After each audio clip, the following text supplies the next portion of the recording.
Rejection is part of life. You're feeling rejected right now. And first, let me say there are so many ways that you could try to numb that pain, but instead, you're taking 10 minutes to allow yourself to actually feel it by completing this meditation. And so, well done. And before we dive in, let's just take a moment and remember that everyone experiences rejection, even Jesus. 1 Peter 2:4 says, "As you come to him," referring to Jesus, "the living stone," then Peter writes, "rejected by humans, but chosen by God." Jesus himself was rejected by humans. Or Isaiah 53:3, prophecy about the coming Messiah, writes, "He was despised and rejected by mankind, a man of suffering and familiar with pain, like one from whom people hide their faces. He was despised, and we held him in low esteem." And then the verse we're going to meditate on today, this is Jesus himself talking to his disciples in John 15. Now, John 15 is the night that Jesus was betrayed. So this was the final time he had the disciples together in one room. He had one chance to relay some really important information to them. And in John 15:18, he says, "If the world hates you, keep in mind that it hated me first." If the world hates you, keep in mind that it hated me first. If you are feeling rejected, start here. You aren't alone. Even Jesus got rejected, which means he knows how you feel. I love how the writer of Hebrews puts it, "For we do not have a high priest who is unable to empathize with our weaknesses, but we have one who has been tempted in every way, just as we are, yet he did not sin. Let us then approach God's throne of grace with confidence, so that we may receive mercy and find grace to help us in our time of need." Jesus knows how you feel. He got rejected as well. And so take the next 2 minutes right now and meditate on that truth. Seriously, for the next 2 minutes, just allow yourself to know that you are in good company. You just experienced rejection. You know who else experienced rejection? Jesus. He knows how you feel.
As you continue this meditation, the next thing I want you to focus in on is just understanding that you aren't for everyone.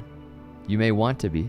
There may be some deep inner wound beneath the surface pleading with you to be for everyone, to keep everybody happy all the time, to smooth everything over every day. But the truth is, you aren't for everyone. You can't make everyone happy. I know this because, again, Jesus couldn't even make everyone happy. Remember, he literally got killed by people who were upset with him. And again, the night before that happens, he reminds his disciples, meaning all of us, if the world hates you, keep in mind that it hated me first. And so see if you can locate that part of you that still feels like it's your job to keep everyone happy with you all the time. Is there a place in your body where you are carrying that pressure? Maybe your jaw is tight, or your shoulders are shrugged, or your fists are clenched. Just observe. And now take these next 2 minutes and invite God into that space. Confess that it's there, invite God in, and ask God to bring healing.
And now for this final piece of the meditation, see if you can reframe the rejection. If it's true that God is always working things out for the good of those who believe in him, then the rejection you are feeling is actually going to be for your benefit. Eventually. And eventually is the key word.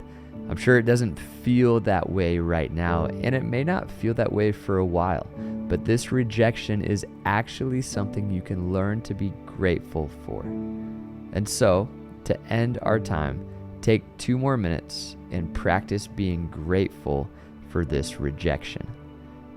List off 2 or 3 reasons why you are grateful for it. This part may not be easy or fun, but it's incredibly helpful.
And now one more time, John 15, verse 18. If the world hates you, keep in mind that it hated me first. Remember, it's not your job to keep everybody happy. Rejection hurts, but Jesus understands how it feels. He's in it with you, and he is turning all things together for the good of those who believe in